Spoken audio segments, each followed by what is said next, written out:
Bonjour tout le monde et bienvenue dans mon garage pour le guide de l'auto. Cette semaine, il sera question de rappel de la part de Ford.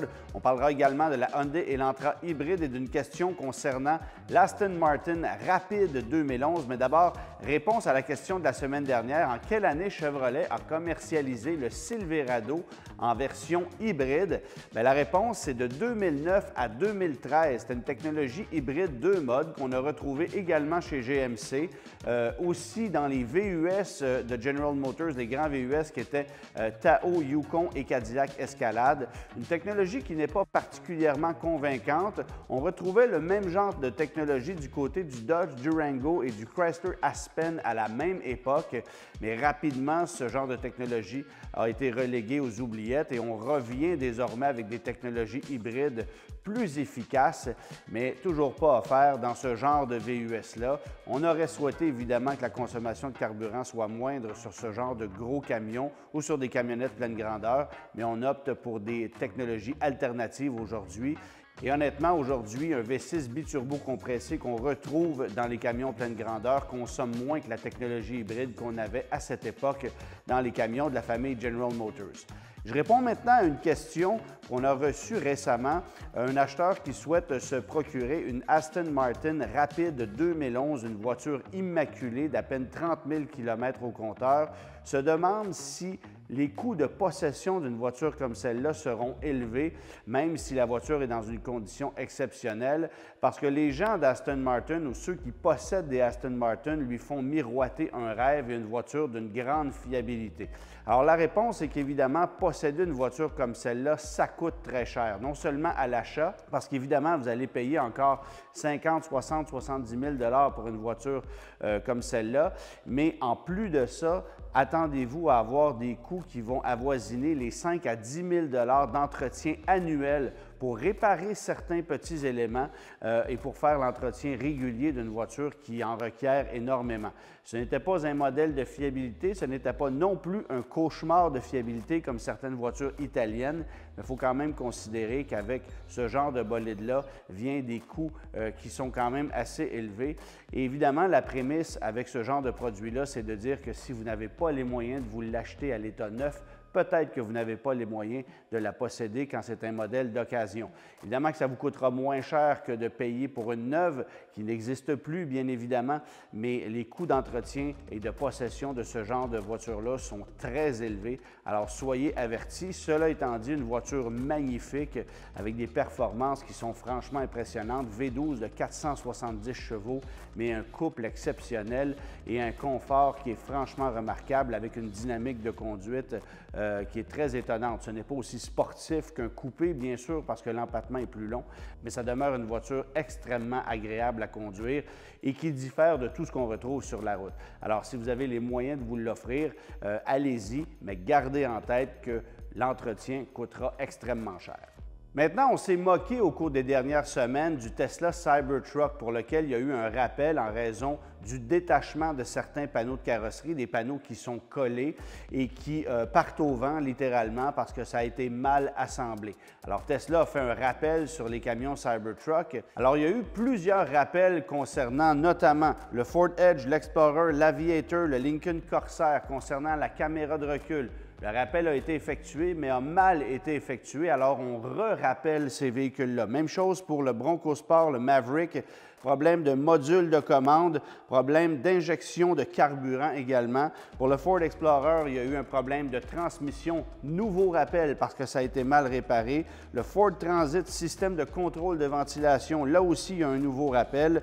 Concernant maintenant le Ford F-150, problème de module de commande, nouveau rappel. Et avec le Super Duty, système d'inversion automatique des vitres, il y a un nouveau rappel qui avait été mal effectué.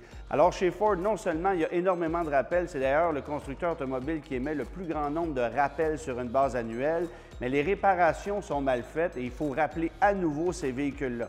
Alors, on peut bien se moquer de Tesla, mais honnêtement, chez Ford, ça fait un peu pitié à ce niveau-là, signe qu'il y a un contrôle de qualité qui est un peu mal géré, si vous voulez mon avis. Je vous parle maintenant de la Hyundai Elantra hybride que j'ai pu conduire cette semaine. Une voiture qui est franchement intéressante, qui m'a surpris, non seulement par son rendement, mais par le niveau de confort et le niveau d'équipement qu'on obtient par rapport au prix demandé. C'est une voiture qui coûte moins cher qu'une Honda Civic hybride d'entrée de gamme qui est la version Sport, par 3 000 $, qui va offrir un équipement franchement convaincant. Alors, vous allez avoir Apple CarPlay, Android Auto, cuir synthétique, siège et volant chauffant, toit ouvrant, jambes de 17 pouces, un système audio qui est très convenable, beaucoup d'espace à bord du véhicule, un coffre qui est très spacieux, mais dont l'ouverture est cependant assez limitée. Alors, pour moi, ça, c'est un point faible. Mais vous allez avoir une mécanique, donc un moteur 1,6 litres atmosphérique et un moteur électrique de 32 kW. Ça permet d'aller chercher 139 chevaux de puissance. C'est pas énorme, mais retenez qu'on a 195 livres-pieds de couple livrés quasi instantanément et ça fait en sorte que l'agrément de conduite est pas mal plus élevé que si vous optez pour une Elantra régulière à moteur 2 litres, laquelle va consommer 32 % plus de carburant que l'Elantra hybride. Alors, elle est uniquement offerte en version Luxury pour un prix de 33 760 $, transport, préparation, frais de concessionnaire inclus. Évidemment que pour une Elantra, ça peut sembler assez salé comme facture, mais considérant la technologie hybride et le niveau d'équipement qu'on obtient, lorsqu'on se compare avec Toyota et avec Honda, on est vraiment dans la course, d'autant plus que la consommation de carburant est à peu près nez à nez avec celle de Toyota et de Honda. Sur papier, on est à la même place.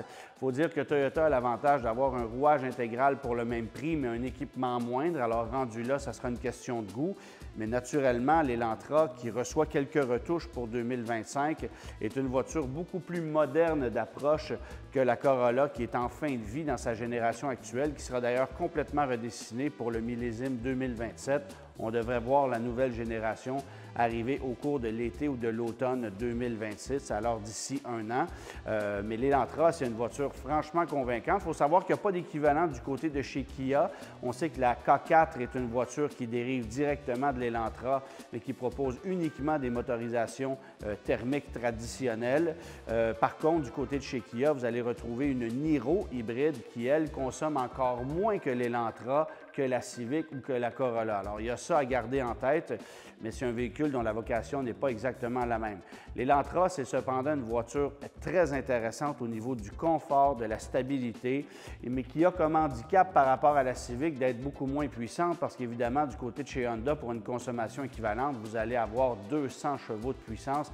Alors là, on n'est pas du tout à la même adresse et la Civic ne consomme pas réellement plus que l'Elantra. Rendu là, ça sera une question de goût, mais forcément que vous allez payer beaucoup plus cher pour une Honda Civic hybride, 3 000 $ de plus pour accéder à un modèle sport qui n'a pas plus d'équipement que l'Elantra Luxury hybride. Et sinon, c'est le modèle Sport Touring qui avoisine les 40 000 $. Alors, pas besoin de vous dire qu'on n'est pas à la même place en matière de facture. Et d'ailleurs, rendu là, il faut savoir qu'on chevauche pratiquement avec le prix d'une Prius hybride qui, elle, est franchement frugale et propose 192 chevaux de puissance aussi. Alors, c'est une autre dimension, mais l'Elantra hybride, j'ai l'impression que c'est une voiture qui est totalement méconnue. Les gens ne savent même pas que ça existe.